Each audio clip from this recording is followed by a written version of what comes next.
Hello, everybody. Welcome to Eat, Sleep, List. My name is Matt Johnson, your host. And today, for Mirror List Monday, we're going to take a look at some of our greatest L's, those great losses that have haunted us for years and years and years, and turn them into our greatest lessons. That's right. We are making the greatest L's list. Let's make a list.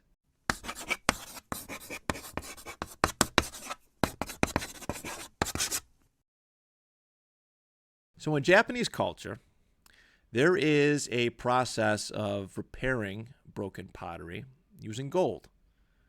This process is called kintsugi, or golden joinery, and there's a wonderful metaphor that comes with it. See, the gold, what it does is it fills in the gaps, the cracks, the breaks, the chips, and holds this pottery, whatever it may be, holds it together.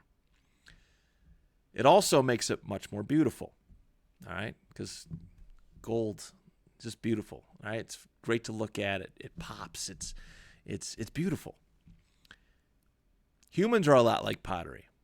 Humans are a lot like broken pottery because we chip and we break and we crack all the time. Those chips, breaks, and cracks are losses. They're tough lessons that break us down, that humble us. And we need that process of kintsugi, all right? Our will is that gold lacquer that pulls it all back together and makes it stronger and more beautiful than it was before. This Friday, I will have been a dad for one full calendar year, 365 days. My son will be turning 1 year old. And it is mind-boggling that how fast this year has flown by, and two, how much I had to grow to get here, how much I had to fail to grow to get here at this point. Because I can assure you that 5 years ago, 10 years ago, anything honestly beyond that, I don't think I would have been a great dad. I was young, immature, wildly inexperienced in life, and I didn't look at the bigger picture with a lot of things. I failed so much. I'm very happy that I got to become a dad when I did, because I had to grow up. I hit a point where there was no more excuses for my shoddy behavior and bad moments and my emotional imbalances. I had to grow up, and I feel like the reward at the end of all of this hardship and eventually all of these lessons was the chance to become a dad. So this Friday, April 11th, my son is 1 year old. And I thought the timing of this is important because we lose all the time, right? We metaphorically get punched in the mouth often and have to find a way to come back stronger, right? Whether it's job related, whether it's relationships, whether it's financial hardships, there are so many ways to get beat down, to chip, crack, break. And there are so many ways to pick ourselves back up together and be better than we were before. Thomas Edison, love him or hate him, has a really nice quote about failure that I wanted to include in this episode too. All right, there's a lot of cool things going on. I have not failed. I've just found 10,000 ways that won't work. All right, and that is what life is all about. We are trying to figure it out from day one, from the day we are born. We are trying to figure out how to crawl, how to walk, how to eat, how to function. And it's a nonstop process of trying to figure things out, how to make friends, how to make money, and how to be happy. That's one that a lot of people come across still. These struggles that we have and these failures that we have are all meant to make us the best version of ourselves if we allow it to. There's a lot of people who just still take L after L after L, these losses, and don't find ways to better themselves from it. They're unaccountable. I know for a long stretch of time I was unaccountable. I blamed everybody but myself for all my problems, and I suffered for it. As you know, from a maturity perspective, that's what I want to do today. I want to take a look at our losses, our greatest losses, and how they helped make us better people, or how they can make us better people. I've picked 10 that have led me to fatherhood and taught me very important lessons about being an adult, an accountable adult that can take care of a child. All right, because I have to. I brought him into this world willingly, and I have to. I have to be the best version of myself, and I have to use these past failures to grow and to be the best version of myself. Failure sucks in the moment. It really does, and I hate it. I hate the sinking feeling that comes with it. My heart sinks when I know I messed up bad, but it's just a moment. It's just a moment that we can grow from. I look back and I am so grateful for all of my failures.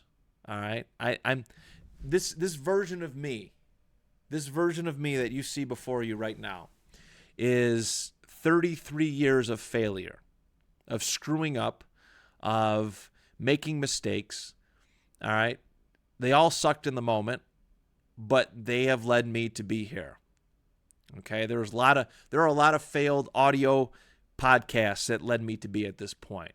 There's a lot of failed, just awful moments that led me to be able to talk about this stuff in good conscience and talk comfortably, and maybe pass some wisdom upon those who are watching.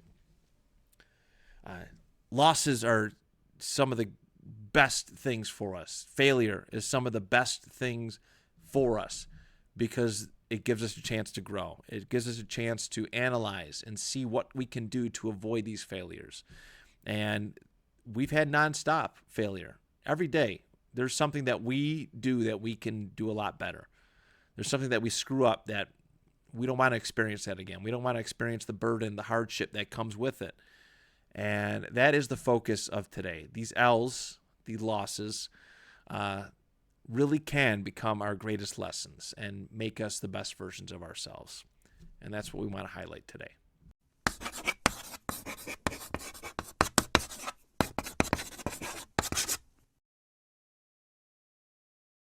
I think with any list that we do here for Mirror List Monday especially, the first step you have to do is take accountability for yourself, your actions, your part in any failure. A much younger version of myself found it very easy to put the blame on everybody else. Nothing was my fault, ever. It was that person. It was this person. I'm perfect. I'm this angel sweetheart kid who can do no wrong. And that just simply wasn't true. I have failed relationships. I have failed friendships. I have a lot of losses in my life that I should have been looking right in the mirror, pointing the finger at myself, and taking accountability for my part in why those things didn't work out, why those things didn't become something better, why they didn't last forever. If you want to become the better version of yourself, you have to take accountability in your part in every L, every loss that you have ever taken. You have to. Embrace it. Cherish it. Love it. Okay? These losses are the best things that could ever happen to us. I have some examples, and I'm going to touch a lot more on them, and some of them when we get to my top 10 list. But let's take my amateur wrestling, my high school, middle school wrestling career, for example. If I had come out and just beat up on everybody, all right, just beat up on people in my area, other opponents in my respective area, I would not have gotten better. My 8th grade year, I went 3-2 in wrestling, and I knew nothing. I was bad. I was just not very good. But I also wrestled and beat up on other kids who were not very good. If I didn't get out of my comfort zone and travel to different cities on my weekends and wrestle in various tournaments against other people who are better than me, I would have never gotten better. I would have just stayed the same, complacent. And my high school wrestling career would look a lot different in hindsight than it currently does. I went out. I wanted to go and be a better version of myself. I didn't like the feeling of getting pinned or losing a tight match or getting teched, which was a 15-point, losing by 15 points or more. I didn't like that feeling. It stings when you just got pinned in the middle of a wrestling mat. There's nobody to point the finger at. There's nobody to blame except yourself. And I hated that feeling. I hated shaking hands with my opponent at the end of it and not getting my hand raised. And it took some time, but it eventually led to a very successful high school wrestling career, one that I can look back and be very proud of. In pro wrestling, jumping in a little bit, I look back and I realize that I wrestled a lot of the same people. All right, people in my area. I never got out of my area too much, just sometimes, but I wrestled against people who I was very comfortable with and had good chemistry with. But that's really not necessarily the makings of a great match sometimes. All right, if you're too comfortable with somebody, you're not maybe pushing yourself to be better or try new things. I found after a weekend stint with WWE doing extra work and seeing how true professional wrestlers put together matches, construct matches, and use psychology to put on the best possible matches. I seen how they did it, and it changed my worldview. It changed my perspective on how things should go. And that was one of the best experiences I ever had because it changed the way that I put together matches. And I felt like, even though I will never sit here and say that I was some great professional wrestler, not by a long shot, but that experience helped me become a little bit better and take the right steps towards a brighter future in the sport. You have to get out of your comfort zone, and you have to do it while not being afraid to fail. If you are afraid to fail, you will never get better. You will never get better. I talked about this a couple weeks ago on the advice to my younger self list, or our younger selves list, that if you are too afraid to fail, then you're never going to get what you want out of life. All right. CM Punk, one of my favorite professional wrestlers, just to make another comparison, just did an interview with Stephanie McMahon for a show on ESPN called Stephanie's Places. And he said that if your dreams don't scare you, something along the lines of, if your dreams don't scare you, you're basically doing it wrong. Like, your dreams should scare you. It should intimidate you. And if something's scary, if something's intimidating, that means you should push through on it. You should keep going forward. You should try it out. If something scares the crap out of you, it's usually the best way to go. So I want people to take that from this episode, take that from this video, is that if you are, like, the hard things in life are the best.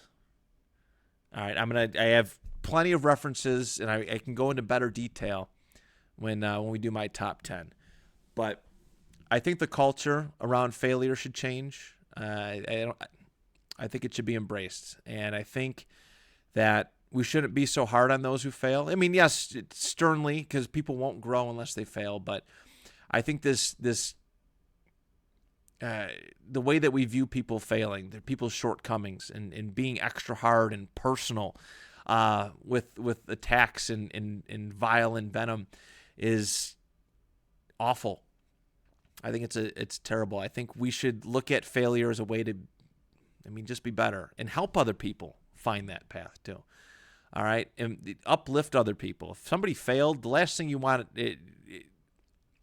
The last thing I want when I do something wrong, because I've already acknowledged it, I already know that I did something wrong, is to have somebody look at me and point and say, "This is, you screwed up. You're a loser. You're a failure."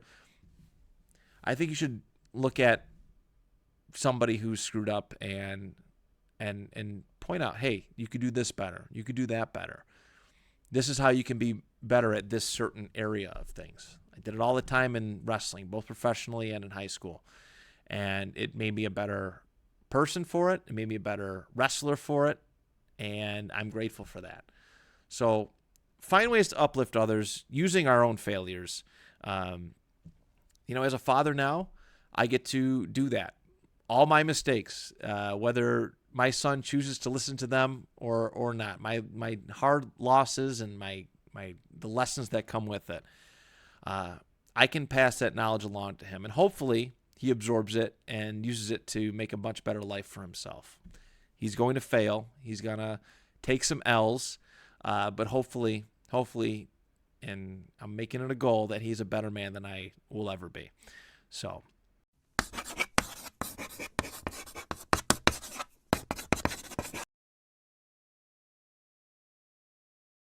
all right, these are my top 10 greatest L's, okay? These are some actions that I've done to myself. Some of these actions are actually completely out of my control, but I believe I stated it in my first segment that every one of these things that I've failed at has helped me become a better man, a better person, more aware, more intuitive, and ultimately a much better dad.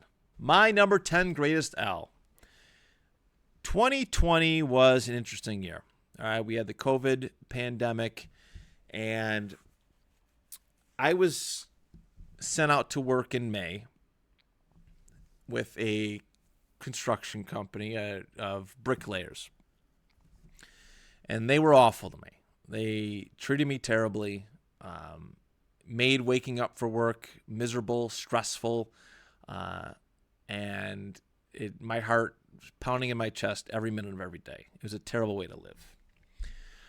Luckily, I was only there with them for a month and a half. And even though, the idea is you want to work, you want to make money, I used to love when we'd get rained out. I did, because I didn't have to go and be around these people. They were truly, truly terrible.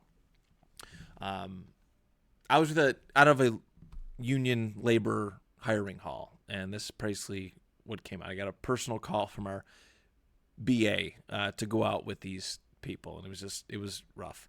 But there was one time I was kind of operating the giant LOL forklift, and I was on a street down in Niagara Falls, and every day they were changing my LOL out. Every day I had a different size LOL. I had a different, it just one day it was really big, one day it was small, and everything changes. The metrics, the weight capacity, all that stuff changes. And one of these pieces of trash convinced me to overextend my LOL arm, and I actually ended up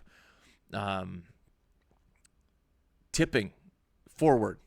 I've never told anyone this story really, but I ended up tipping forward. The LOL was so extended that the load I was carrying was on the roof, and it was the only thing that kept me from spinning up, and it was horrible. And the guy on the roof was just laughing, and I was so fed up. I was like, it's BS, like every day. And granted, that's my fault. I didn't really want to be there, but I had to work.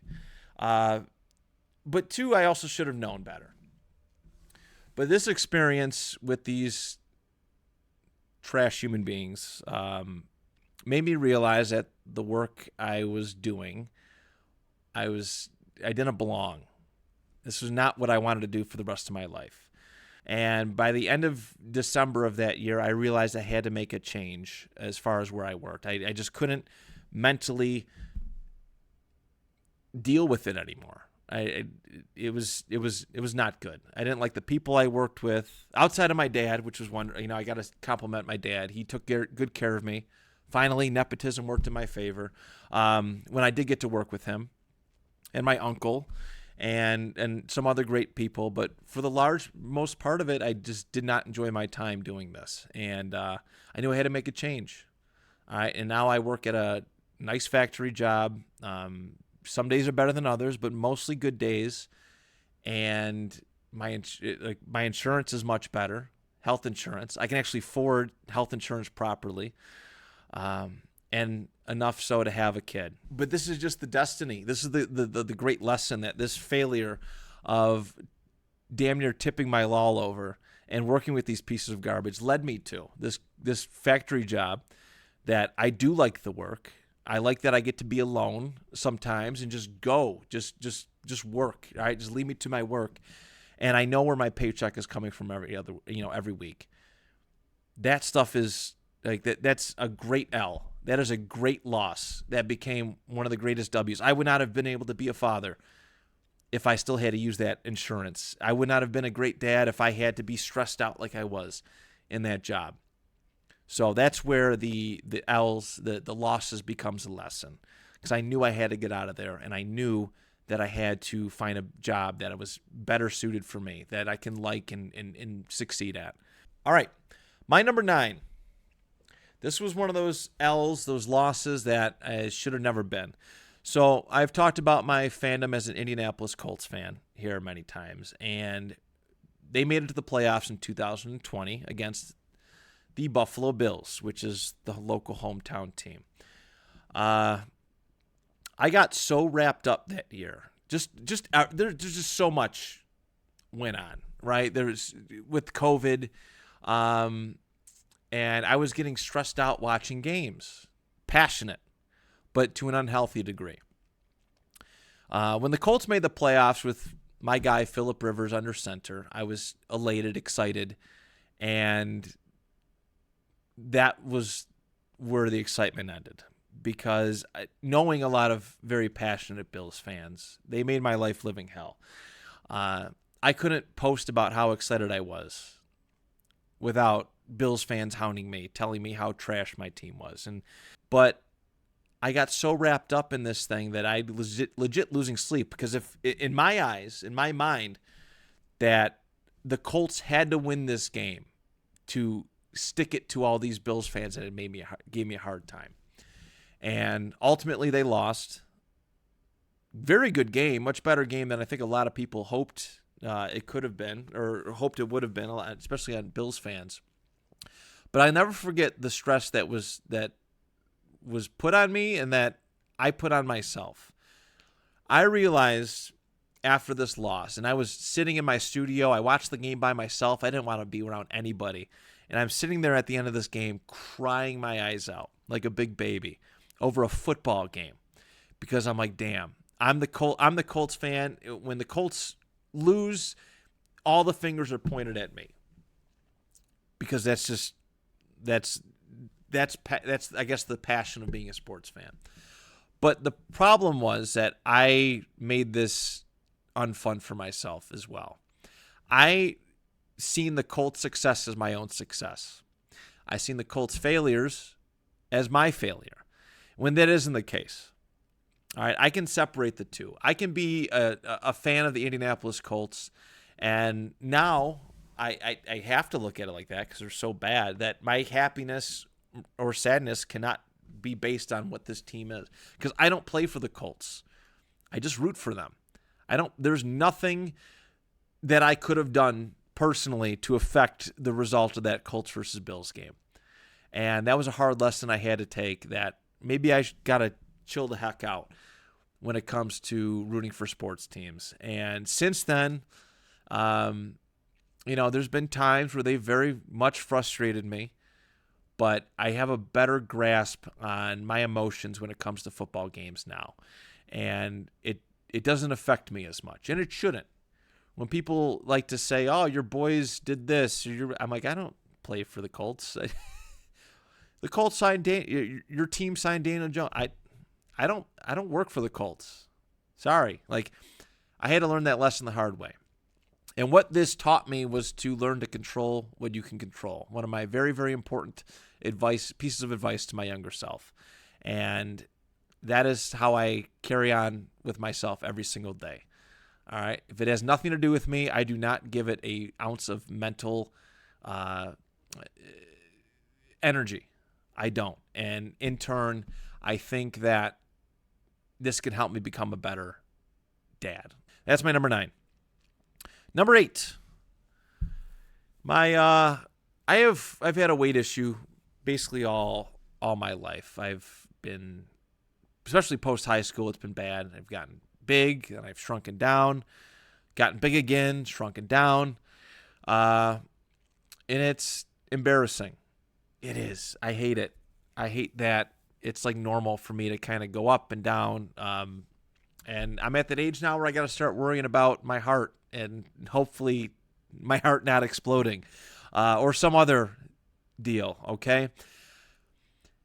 Every time I lose weight, like losing weight's really not the problem. It's maintaining a weight. I mean, I feel like I'm either going down or up.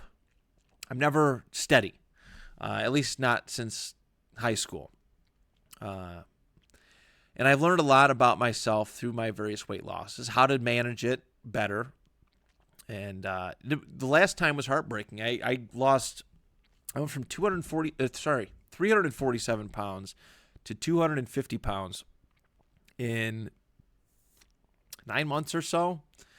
And things started happening. My mental health took a turn for the worst, and I started to put the weight back on. You know, my work pulled my overtime, and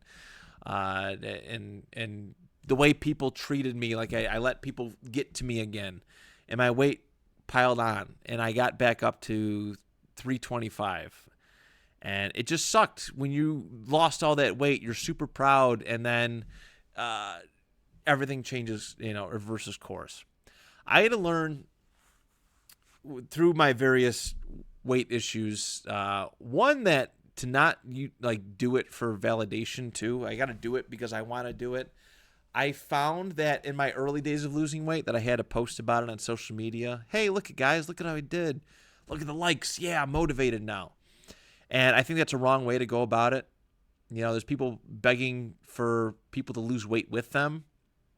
And I don't understand that. They're like, no, do it for yourself and do it in silence too. Like, I don't feel the need to broadcast my weight journey, my weight loss. I don't feel the need to tell people, yeah, I'm doing this.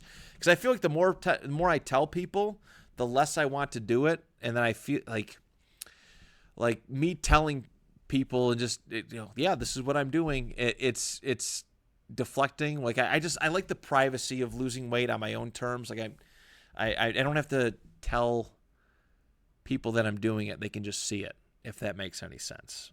And that's led to, again, understanding my body, understanding how to lose weight, and the failures of putting on weight. I've learned how to maintain my weight, and I've also learned to just do things in silence. It's okay to not broadcast everything, okay? Because people look at that. It actually runs into my number 7. But like being too open on social media, venting, stuff like that. When you put yourself out there, when you tell the world everything that they need to know, there are people hate watching what you do. And every time like these bad things compile, these bad things happen, they're looking at you like it's a win for them. When you admit self-defeat publicly and you're trying to get attention, if you post about this loss that you had, something bad, financial hardship, or how something annoys you, people who dislike you use that. They have it as ammunition against you. And in their own minds, they might not openly express it, but it's a win in their eyes. You don't have to vent. You don't have to be so open about this stuff. I've talked about social media quite a lot on this show in the 2 months that we've done this. And this one is so great because I used to post all the time. I used to share every single opinion I had, and it's come back to haunt me in every single way. People have used my social media against me, from a friendship perspective, from a relationship perspective, and used it against me and hurt me. Simply put, because I put out too much. I like my privacy now. Not everything needs a post, or not everything that's on my mind needs to be shared, and it's nice moving that way. Number 6, we're gonna go back to my high school days. I was not really athletically inclined and through most of my life. It took me a long time to get there, and the irony of me playing sports was that every single sport that my parents got me into, I didn't like. I didn't last long doing them. But wrestling was the first sport that I chose, that I openly pursued, that I wanted to do because it sounded cool. I liked pro wrestling, and this seemed like a natural evolution, to maybe get to that point someday. But my senior year, I knew going into it that this was my last chance there's no getting time back, right? There's no redos. This is my last year of high school wrestling, and I want to be good at it. I put in a lot of hours. I've pushed aside friends to and opportunities for socializing because I want to be the best version of myself. I went away to a camp the summer beforehand and spent a week, right, away from home, trying to wrestle better. All the tournaments that my parents paid for and sent me on. This was the culmination of that. If I did nothing with it, then it was all for waste. But there was early on in the season, there was a wrestler that I came across. I'm just going to call him Angelo. I'm not going to reveal his last name because privacy and whatnot. But he was the best wrestler I've ever been on a mat with. This kid was so technically sound, aggressive, smart, just fantastic. And I loved talking with him. I loved picking his brain. He was literally the king of like going to any of these wrestling tournaments. I travel with him in the off season on some trips.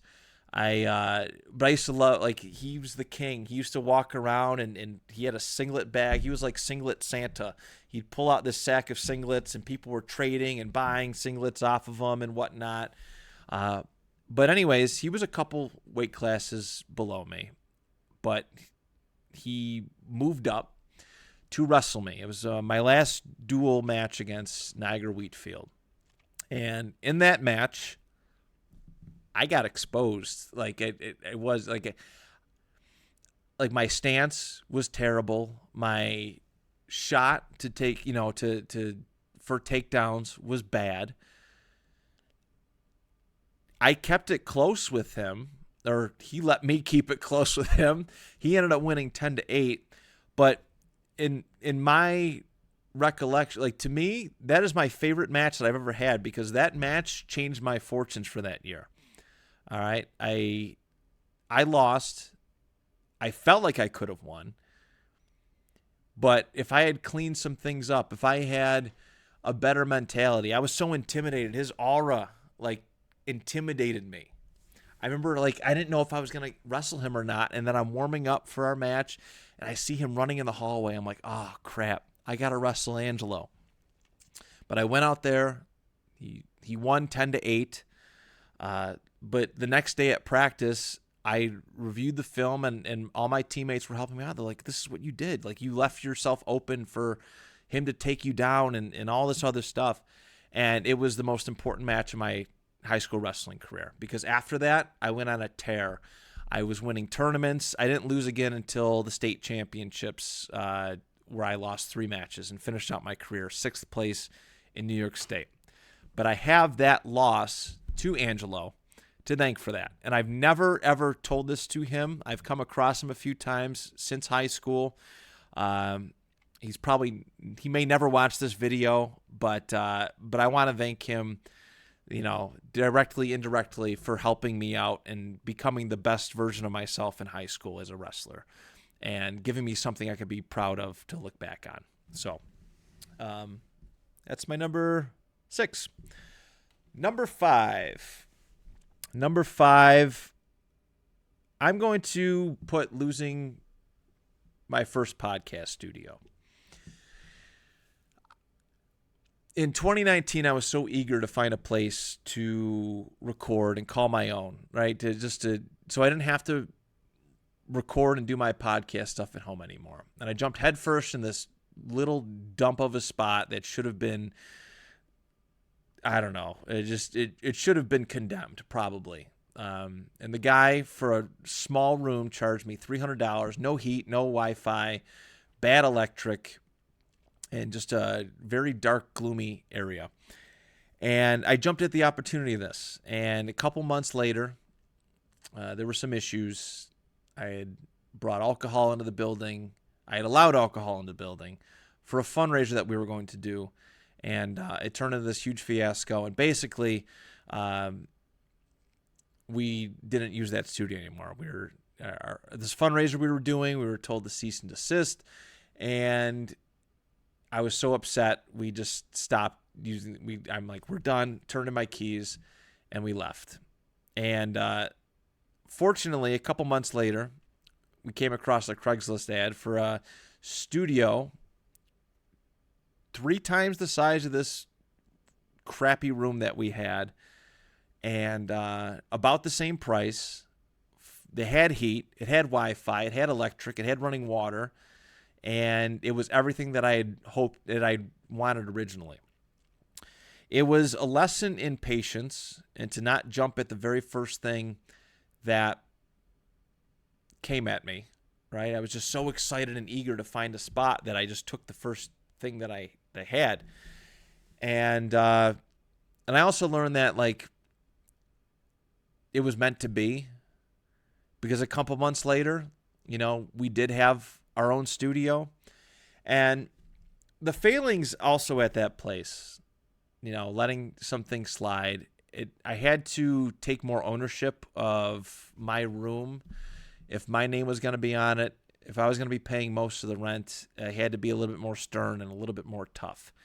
And it led to some butting heads with some very good people and friendships that ended that they didn't really have to. That I wish they hadn't. But I had to be a bit of a hard ass, because I didn't want to lose this new place, this second opportunity.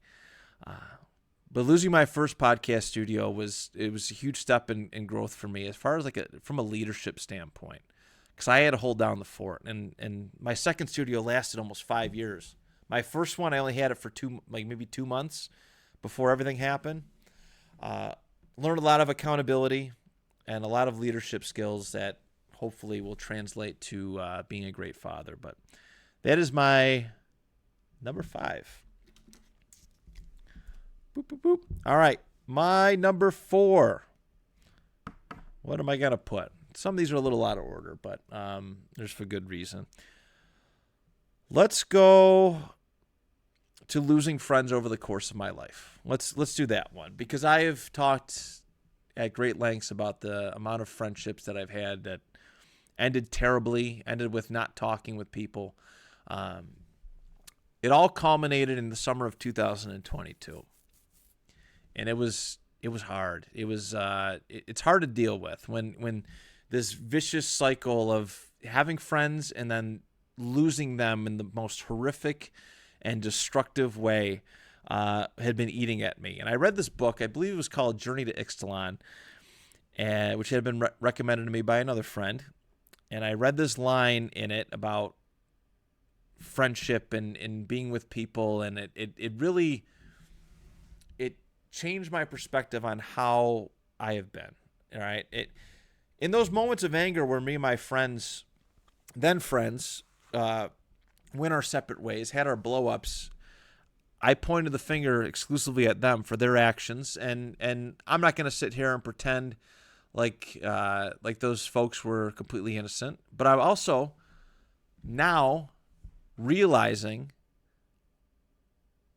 and retroactively taking a lesson is that I wasn't completely innocent either. All right, it was one summer, and I was so angry all of the time. I went on this Facebook deleting spree, and there were some very tough choices to be made. and I was like, and then I sat and thought, I'm like, why am I like this? Why am I so angry? Why, if this is a repeated process, then it can't just be everybody else. There has to be something that I'm doing that is pushing people away.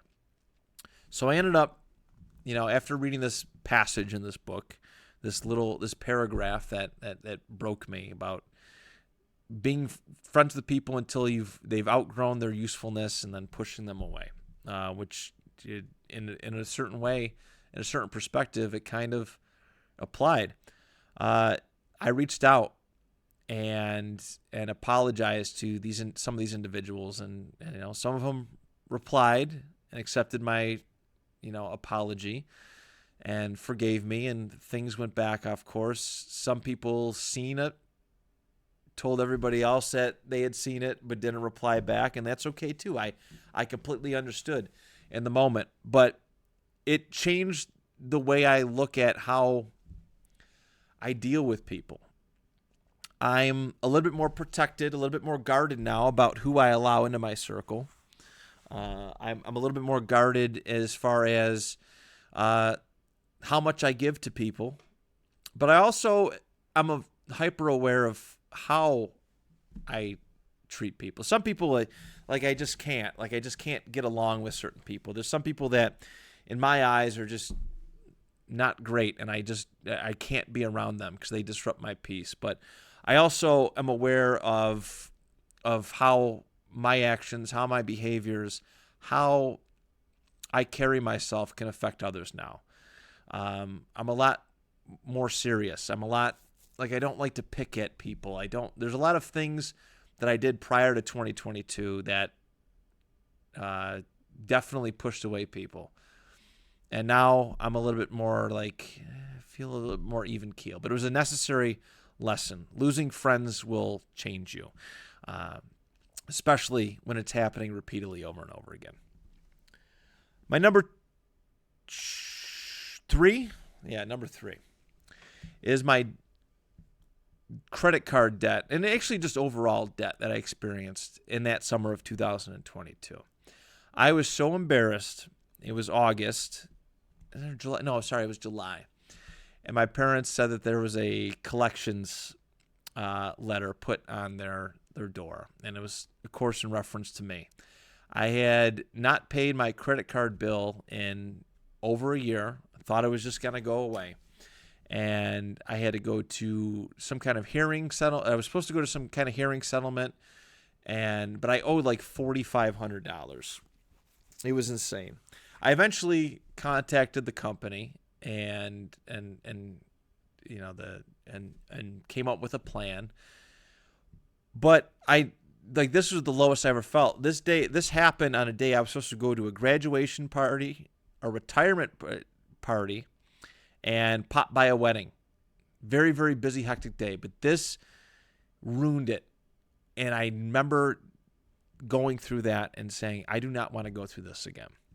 So I started taking work a little bit more seriously. My priority was working as many hours as I possibly could, pay off this debt as quickly as I could, and then start to build a nest egg to protect myself, to have in case things got bad again.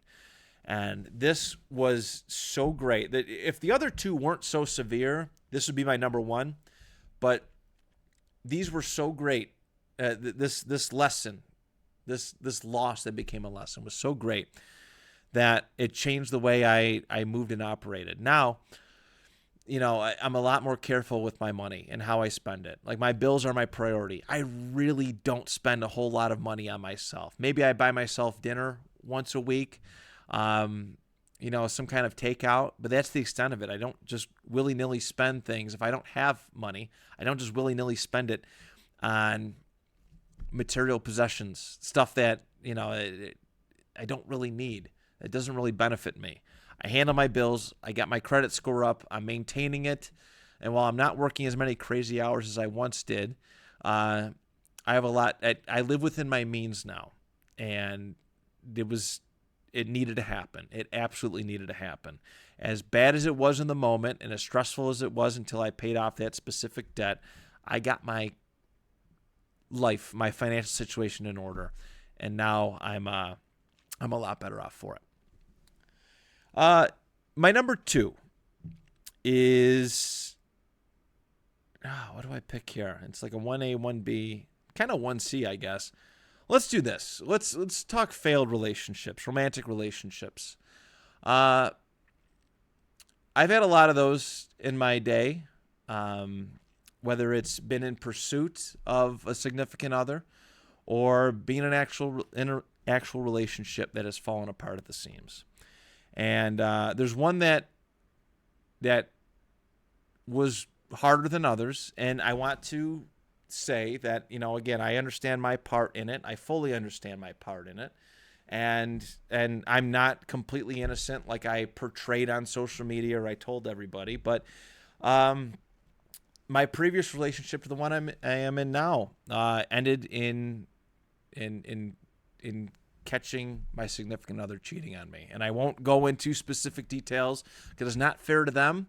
And in their mindset, they were probably justified, and I'm not gonna disagree with that. All right, I'm not gonna sit here and shame them for that. I can't, because I know that I wasn't perfect either.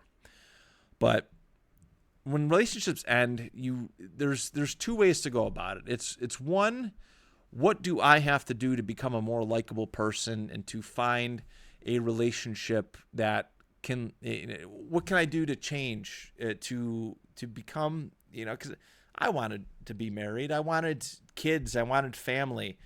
But obviously something wasn't clicking because things kept failing. I kept having these bad relationships, or they end bad. And the other one is to really view, change the standard, change the standards that I do have. My standards now versus 10, 11, 12 years ago are much different and much higher. Because I know what my value is. I understand what my value is, and that's my goal. That's my bare bones metric for my current relationship. But getting cheated on is rough. It is earth shattering, and ironically enough, I've never told anyone this, but it was. How do I word this properly? So when the date this occurred, is now replaced, ironically enough, 11 years later and to the hour, with the birth of my son. Same day, 11 years later, same time frame that I identified what was going on. It broke me. But also there's some kind of, it's like I guess there's a lesson in that not everything has to be bad forever. Because now I look at that date as one of the most important days of my life. And instead of one that I used to view negatively, I view it in a more positive sense. And it's crazy how that worked. It's absolutely unbelievable. So that's my number 2. And number 1, I know this is going a little bit long, but there's a lot of lessons with these failures. My number 1 is experiencing death. Okay, when you're around death, I have not had the fortune of not really experiencing death all too often, but I have experienced it, and it's been hard. Great grandparents when I was really young, but the first one that really affected me was my Mima in 2008.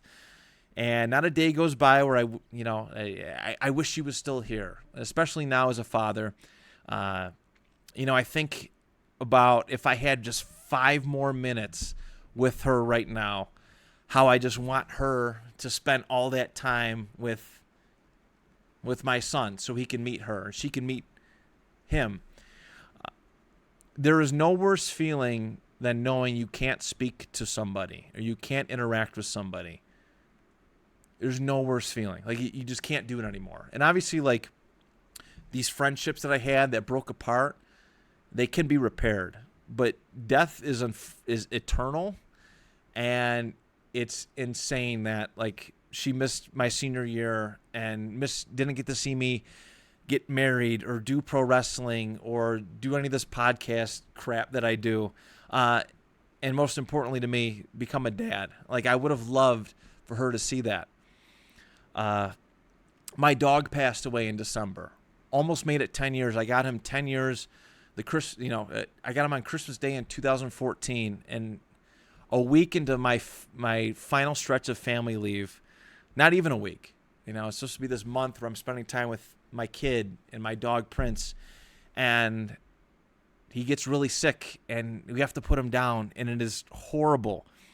And now that my kid's moving, now and crawling, I always had these visions of them, interacting with each other in that way. Now that he's more mobile, how fun that would have been to see those two interact. But you can't go back on death. And the lesson here that I learned is to really cherish everybody now. Give people their flowers now. Be around people now, because you don't get that opportunity back. Tell people how you feel about them now. And stop, don't wait till it's too late. And don't wait till it's too late. Don't leave, regret. I tell people probably excessively that I love them. All right. And some say it back and return that favor. Some don't. And I don't care. I say it because I mean it. And because I want people to know that if, God forbid, something happened to me, or, for my own conscience, if something happened to them and I don't get that chance to say it anymore, then I knew that I did everything in my power to relate to those people how I felt about them. I know it sounds kind of confusing. I'm getting a little emotional now, but cherish everyone's here. I don't waste time on holidays with people I don't necessarily care about. Holidays are family time for me. That's the most important thing, because someday there's going to be a holiday where those people aren't around, and I'm going to miss them. Don't wait till it's too late. So there it is, everybody. We got through it. A little bit long with the greatest L's, but regardless, we have gotten through it. Thank you so much for tuning in, putting up with me, and hopefully you took something away from this list. We'll be back on Friday for the NBA jersey list. I'm really excited for this one. We'll talk about it on Friday. I've taken up enough of your time. But thank you so much. Have a great week. We will talk to you on Friday. Until next time, do you even list?